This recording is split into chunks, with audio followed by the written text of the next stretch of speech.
So guys NCLT NOD और पूरा ये जो मैटर है जेपी एसोसिएट का, इसमें लगेगा लंबा समय। ये चीज तो अब तक आप लोग क्लियर कर चुके होंगे अगर आप इस चैनल पर रेगुलर रहे हो, क्योंकि इसी मैटर से रिलेटेड एक और अपडेट आ चुकी है। यस, अभी तक जितने भी अप्रूवल्स थे, आप लोगों को याद होगा आज से लगभग कुछ महीने पहले वेदांता लिमिटेड हाईएस्ट बिडर निकला था जेपी एसोसिएट के एक्विजिशन के लिए। लेकिन लेंडर्स ने डिमांड करी अडानी ग्रुप की, लेंडर्स ने डिमांड करी अडानी ग्रुप की। अब यहां पर सिचुएशन अलग हो चुकी है, क्योंकि एक बार फिर से वेदांता उठ करके आ गया। क्या ये अपडेट, उसको यहां पर देखते हैं। और जेपी पावर वेंचर्स लिमिटेड जो कि इनडायरेक्टली बार बार यहां पर फंस जाता है, एक बार फिर से यहां पर फंसता देखने को मिल रहा है। JP associate Vedanta urges NCLT, NCLT से वेदांता की मांग है कि जो रिव्यू किया गया था ना अडानी के रेजोल्यूशन प्लान का फॉर जेपी एसोसिएट, भैया उसको एक बार फिर से रिव्यू किया जाए। यानी कि लेंडर्स जिन्होंने डिमांड करी थी कि भाई हमें तो अडानी के पास जाना है, ठीक है, वेदांता कह रहा है कि भाई ऐसे कैसे अडानी के पास जाना है। वेदांता कहता है कि हम हाईएस्ट बिडर थे भाई, हम हाईएस्ट बिडर थे। वेदांता का कहना है हमने सबसे ज्यादा पैसे की डिमांड रखी थी लेंडर्स के आगे। वेयरएज अडानी ग्रुप ने कितने की डिमांड रखी थी, यहां पर एक बार आप इसको रीड करना। Anil Agarwal led Vedanta limited Thursday, यानी कि कल के दिन एनसीएलटी पर ये जाते हैं और कहते हैं कि भैया हमको रिव्यू डिसीजन करना है। जो लेंडर्स ने अप्रूव कर दिया है अडानी इंटरप्राइजेस को 15,000 करोड़ के रेजोल्यूशन प्लान के साथ में फॉर जेपी एसोसिएट, इसको आप फिर से रेजोल्यूशन, इस पूरे प्लान को आप फिर से रिव्यू करो। नवंबर 2025 में वेदांता लिमिटेड को चैलेंज किया गया था, सीओसी ने एनसीएलटी ने मिलकर के कंसिडरेशन किया पूरे इस प्लान को, और उसके बाद अडानी ग्रुप की तरफ चला गया। अब यहां पर इनका कहना है, सीनियर एडवोकेट यूके चौधरी जो कि वेदांता लिमिटेड के लिए अपीयर हुए एनसीएलटी के आगे, ये कहते हैं कि भाई इस पूरे प्लान में ना कहीं गड़बड़ी है। ये पूरा प्लान एक तरह से एक कॉमर्शियल कॉन्स्पिरेसी है। कमर्शियल कॉन्स्पिरेसी का नाम दिया है वेदांता लिमिटेड ने इलाहाबाद एनसीएलटी के अंदर जाते हुए, और कहा है कि भाई इसको फिर से रिव्यू करना चाहिए, क्योंकि यहां पर अनफेयर और ओपेक डिसीजन नहीं लिया गया है। हम चाहते हैं कि फिर से इसको रिव्यू किया जाए और फिर से एक नया डिसीजन लिया जाए। और अगर हम वहां पर हार भी जाते हैं, even if after fair reconsideration we lose, we accept it, ये कहना है वेदांता लिमिटेड का। तो एक चीज तो आपको फिर से क्लियर हो चुकी है कि ये मामला इतनी जल्दी खत्म होने वाला नहीं है, इतनी जल्दी रेजोल्यूशन प्लान सॉल्व होने वाला नहीं है। अब एनसीएलटी में मांग रखी है वेदांता लिमिटेड ने, NCLT next date of hearing रखेगा, वहां पर फिर वेदांता लिमिटेड, अडानी और बाकी के जो लेंडर्स है जेपी एसोसिएट कंपनी, ये सब आकर के बैठेंगे और फिर से एक नया रिव्यू प्लान रखा जाएगा। और वहां पर जो भी डिसीजन आता है फिर वो अगली डेट में बताया जाएगा। यानी कि कुल मिलाकर के 6-7 महीने कहीं ना कहीं आगे कहीं नहीं जा रहे हैं। अभी भी ये मामला इसी तरह से रहने वाला है मोस्ट पॉसिबली, जो अभी की अपडेट आप लोगों को बता रही है, ठीक है। अब इन्हीं खबरों का इंपैक्ट जो है ना जेपी पावर पर इनडायरेक्टली पड़ता है। सब्सक्राइब कर देना, आई एम NISM 7 सर्टिफाइड अगर यहां तक आ चुके हो तो। और जेपी पावर के ऊपर किस तरह से इंपैक्ट पड़ रहा है, जेपी पावर पर क्या इफेक्ट पड़ेगा, उसके लिए मेरे चैनल पर कई सारे वीडियोस अवेलेबल हैं। क्योंकि कोई भी कंपनी एनसीएलटी में जाती है, पेरेंट कंपनी, उसकी जो अदर कंपनीज होती है जिनके पास उस पेरेंट कंपनी के प्रमोटर का स्टेक है, वो कंपनी एक्वायर कर ली जाती है उस नए एक्वायर से जो कंपनी को एक्वायर कर रहा है। जैसे कि अडानी, फॉर एग्जांपल अभी के लिए अडानी, वेदांता भी नहीं आ पाया है, रिव्यू के लिए रखा गया है, ठीक है।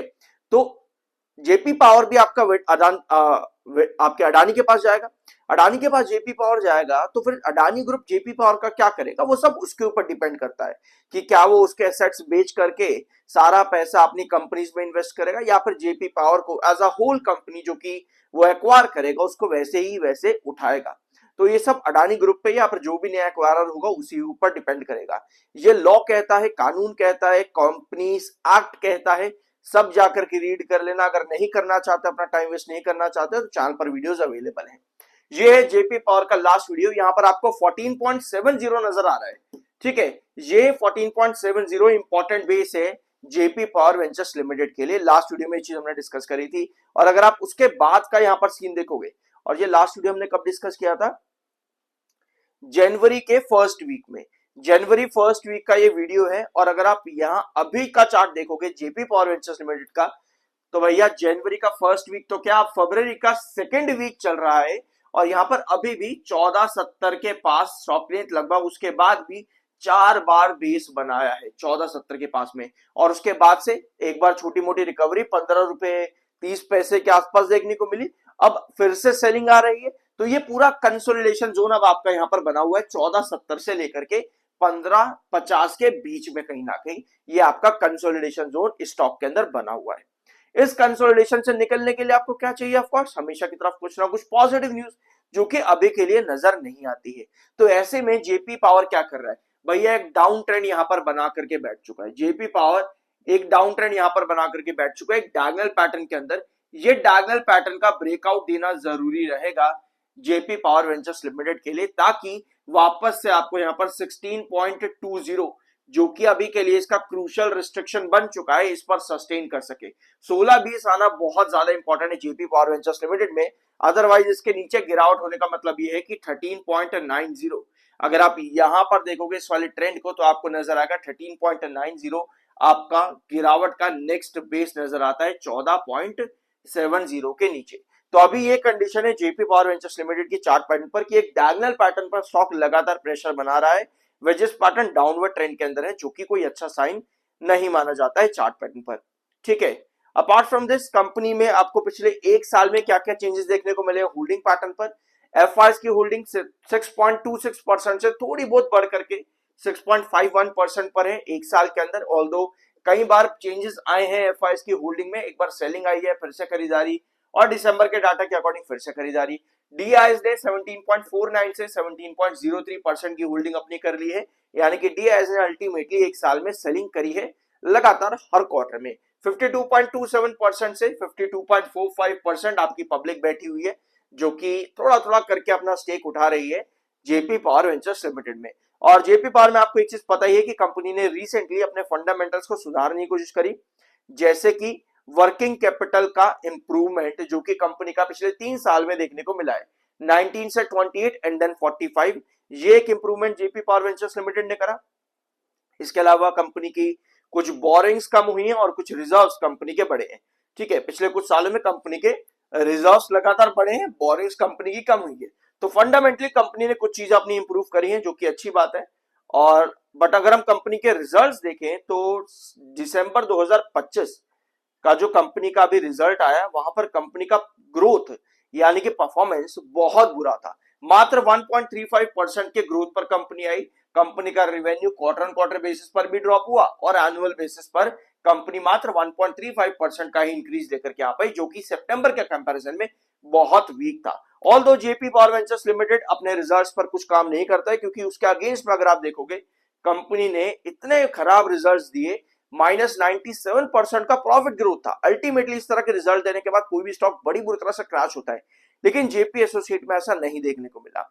ठीक है, इनफैक्ट आपके जेपी एसोसिएट में पिछले कुछ क्वार्टर वीक रहे हैं। सितंबर में रेवेन्यू ग्रोथ अच्छा था, उसके बावजूद भी शेयर में कोई तेजी नहीं आई थी रिजल्ट्स के बाद में। यानी कि अल्टीमेटली सिर्फ और सिर्फ एक न्यूज पर JP power ventures limited react करता है, वो है या तो जेपी एसोसिएट से रिलेटेड या फिर अडानी से रिलेटेड, या तो एनसीएलटी से कोई अप्रूवल आ जाए, या वेदांता जो अब बीच में आया है इस पूरे मैटर के अंदर एक बार फिर से।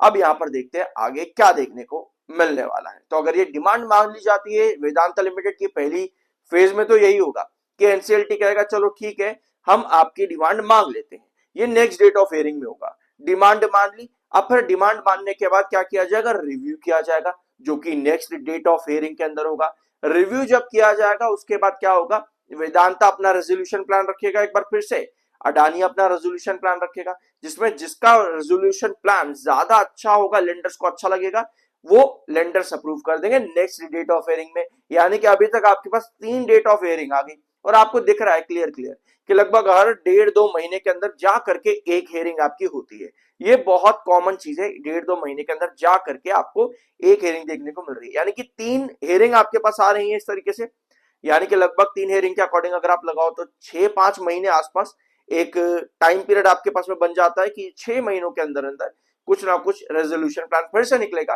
वेदांता या अडानी के फेवर में। तो ये कंडीशन इस समय जेपी पावर वेंचर्स लिमिटेड या फिर जेपी एसोसिएट्स की मेजर अगर मैं कहूं तो JP associate JP power ventures limited, क्योंकि जेपी एसोसिएट की कंपनी में अंदर ही है क्योंकि जेपी एसोसिएट्स आपकी पेरेंट कंपनी है, तो उसका इंपैक्ट आपको डायरेक्टली इनडायरेक्टली पड़ता बार बार देखने को मिलता है। तो ये कंडीशन, आई होप कि ये वीडियो आप लोग को पसंद आया होगा, कुछ नया जानने और सीखने को मिला होगा। सब्सक्राइब जरूर कर देना, मिलता अगले वीडियो में।